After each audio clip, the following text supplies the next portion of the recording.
moi je m'appelle Marilou. Oui. Et vous vous appelez comment? Maggie.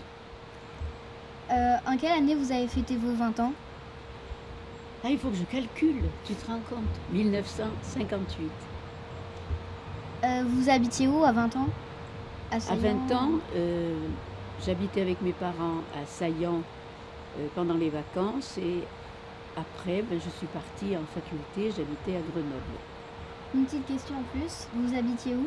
Enfin, vous étiez né où? À Mâcon, en Saône-et-Loire, donc je suis bourguignonne. C'était quoi votre activité à l'époque? Je faisais du sport, du basket, du chant choral et du piano. Il t'en faut encore? Non? C'est bon? Non, ça va aller.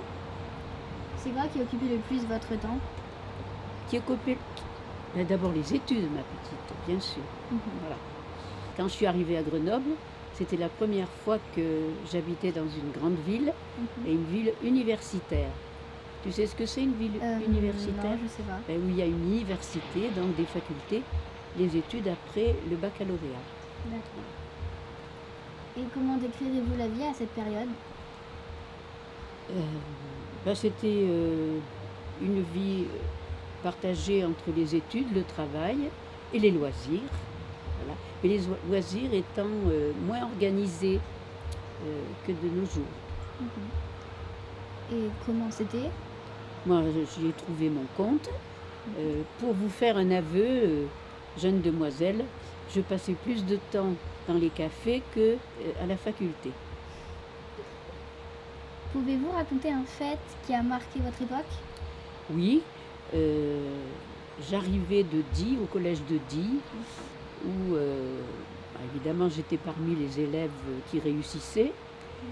Et puis je suis arrivée dans une classe qu'on appelle une prépa. Vous avez entendu parler des prépa littéraires, où je suis tombée avec une bande de jeunes loups affamés qui n'attendaient qu'une chose, c'est de passer donc dans les classes supérieures pour faire des études et être au sommet du pouvoir et du savoir. D'accord. Avez-vous un objet que vous avez gardé de cette époque? J'ai des livres, oui, beaucoup. Quel livre exactement? Écoute, je vais te faire sourire. Les rêveries du promeneur solitaire, tu sais de qui c'est? Non. Rousseau.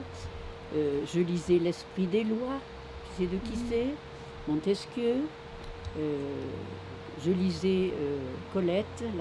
Ah oui, Colette, je connais. Ah, tu connais Colette. Bien, c'est ma payse, elle est bourguignonne, Colette. Voilà. Et elle écrit merveilleusement bien. Vous aimiez danser un peu sur... Oh, beaucoup, ma belle, beaucoup, beaucoup. Je dansais toutes les danses. Voilà. Du tango au rock'n'roll. Voilà. Et il y en avait une spéciale?